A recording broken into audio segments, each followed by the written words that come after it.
नमस्कार दोस्तों। अरविंद केजरीवाल जो बार बार अपनी विधानसभा का सत्र बुला लेते हैं और जब मन करता है तब सत्र बुला लेते हैं, लेकिन जब ज़रूरी होता है तब कभी अपना सत्र नहीं बुलाते हैं। फिलहाल वो मुख्यमंत्री तो नहीं है, लेकिन वो एमएलए तो हैं और आम आदमी पार्टी के मालिक भी हैं। लेकिन वो विधानसभा से भाग रहे हैं। जो बार बार व्यक्ति विधानसभा का सत्र बुलाकर विधानसभा में भारतीय जनता पार्टी और मोदी को गलियाने लग जाता हो, उन्हें जो है चौथी पास राजा बताने लग जाता हो, वो अब विधानसभा से भाग रहा है। विधानसभा का सत्र बुलाने से अरविंद केजरीवाल खौफ के अंदर चला गया है। कायदे से संविधान के अंदर यह प्रावधान है कि आपको कम से कम 3 बार विधानसभा का सत्र एक साल के अंदर बुलाना ही होता है।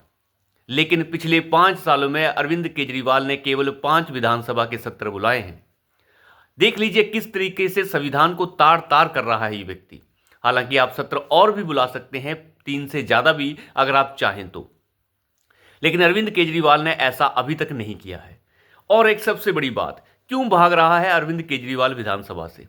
विधानसभा से इसलिए भाग रहा है क्योंकि चोरूचक्का दलाल और जालसाज जो है जान गया है कि कैग की 14 रिपोर्ट्स जो इसने अभी तक विधानसभा के पटल पर नहीं रखी हैं, उनसे ये डर रहा है। कैग कंट्रोलर ऑडिटर जनरल जो ऑडिट करता है सरकार की विभिन्न शाखाओं को और उन मंत्रालयों को, योजनाओं को, उन सभी चीज़ों का ऑडिट जो हो चुका है, 14 रिपोर्ट्स बन चुकी हैं, लेकिन अरविंद केजरीवाल उन्हें विधानसभा के पटल पर नहीं रख रहा है। आखिर क्या वजह है कि तुम उन्हें विधानसभा के पटल पर नहीं रख रहे हो? किसी भी विपक्ष को, चाहे वो कोई भी विपक्ष हो, चाहे वो राज्य का विपक्ष हो, चाहे वो केंद्र का विपक्ष हो, उसे पता तभी चलता है जब कैग की रिपोर्ट्स आती हैं। लेकिन अगर कैग की रिपोर्ट सामने रखी ही नहीं जाएगी तो सरकार के कामकाज का ऑडिट का पता चलेगा कैसे कि सरकार ने कौन सा पैसा कहां खर्च किया? लेकिन अरविंद केजरीवाल उन कैग की रिपोर्ट्स को पटल पर नहीं रख रहे हैं। विधानसभा का चुनाव होने वाला है, इसलिए अरविंद केजरीवाल चाह रहे हैं कि वो ना करें। इसलिए उन्होंने उन सारी रिपोर्ट्स को लेफ्टिनेंट गवर्नर के पास अप्रूवल के लिए भेज दिया, लेकिन लेफ्टिनेंट गवर्नर ने एकदम उन्हें अप्रूव करके भेज दिया और इंस्ट्रक्शन दी कि 19 और 20 तारीख को आप जो है विधानसभा का सत्र बुलाइए और इन्हें विधानसभा के पटल पर रखिए। लेकिन अरविंद केजरीवाल ने कोई भी विशेष सत्र अभी तक नहीं बुलाया।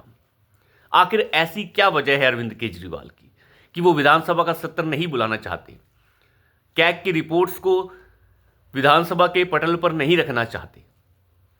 एक चोर जालसाज ही ऐसा कर सकता है, नहीं तो एक ईमानदार व्यक्ति के लिए क्या बड़ी बात है ये करना, जिसने शराब घोटाले के अंदर जो है शराब को लोगों के बीच में वितरण करने के लिए खूब पैसा कमाया हो। वो व्यक्ति जो है कैग की रिपोर्ट्स को सामने रखेगा कैसे, जिसमें ऑडिट है उस शराब घोटाले का भी, शराब नीति का भी ऑडिट किया गया है, तो फिर कैसे रखेगा?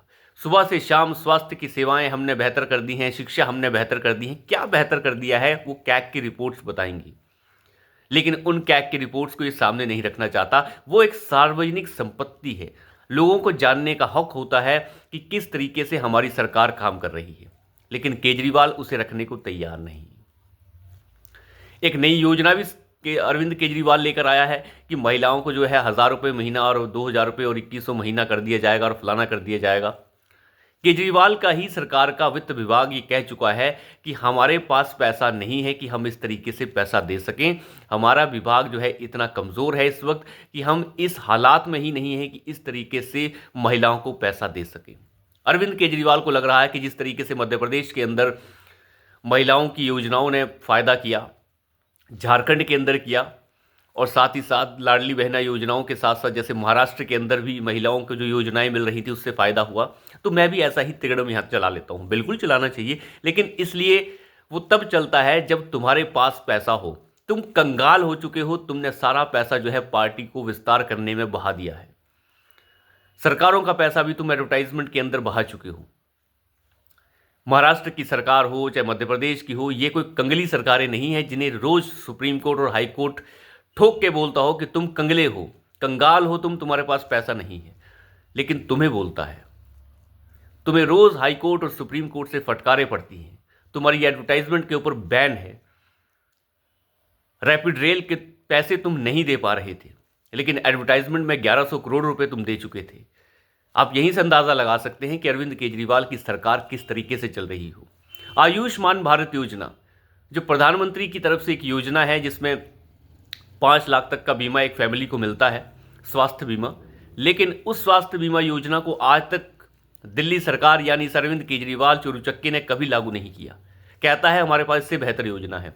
अरे भैया, तुम्हारे पास इससे बेहतर योजना है तब क्या हो गया, एक योजना और लागू हो जाएगी, साथ में लोगों को और डबल फायदा हो जाएगा। तुम्हारे पास भले ही तुमने एक योजना दे रखी हो, वो दे रखी नहीं दे रखी वो तो जनता जानती होगी। तुम अगर योजना कोई दे रहे हो तो एक और योजना आ जाएगी, तो इसमें क्या फर्क पड़ जाएगा, लोगों को और ज़्यादा फायदा हो जाएगा। लेकिन ऐसे ऐसे घटिया तर्क ये पढ़ा लिखा मुख्यमंत्री देने की कोशिश करता है, जो अपने आप में हैरान करने वाला है कि हमारी योजना उनसे बेहतर है। अगर तुम्हारी योजना है तो तुम्हारी योजना अगर हो रही है, चल रही है, अगर उसमें केंद्र की एक योजना भी और ऐड हो जाएगी तो तुम्हारी खत्म थोड़े ना हो जाएगी। तुम अपनी भी चलाए रखो, उनकी भी चलाए रखो। जनता को फायदा मिलना चाहिए, कहीं से भी मिले। लेकिन अरविंद केजरीवाल वो नहीं कर रहा है। ये बताता है कि हताशा कितनी ज़्यादा है अंदर। मुख्यमंत्री ये दोबारा बन नहीं सकता। सुप्रीम कोर्ट की गाइडलाइंस के हिसाब से ये मुख्यमंत्री तो बनने लायक ही नहीं है। वो इसलिए क्योंकि ना तो ये सचिवालय जा सकता है, ना तो ये कोई फाइल पे साइन कर सकता है, तो मुख्यमंत्री बनने से तो रहा। लेकिन ये खेल खेलने की कोशिश है कि दोबारा से झूठ बोलकर जनता का वोट ले लिया जाए और अपनी पत्नी को सीएम बना दिया जाए। इसके अलावा और कुछ नहीं है। कैग की 14 रिपोर्ट्स को जो सरकार विधानसभा के पटल पर ना रखे, आप अंदाजा लगा सकते हैं कि वो सरकार कितनी लचर और सड़ी गली सरकार होगी। और ज़्यादा वक्त है नहीं केजरीवाल के पास। मुझे तो लगता है लेफ्टिनेंट गवर्नर को इसमें पहल करनी चाहिए और इन रिपोर्ट्स को हो सके तो खुद सार्वजनिक करना चाहिए, क्योंकि कानून और दूसरी चीज़ें तो अरविंद केजरीवाल के लिए मायने रखती नहीं। तो फिर ऐसे व्यक्ति को ऐसे ही तमाचे जड़े जाने चाहिए। तो अभी के लिए इतना ही। धन्यवाद।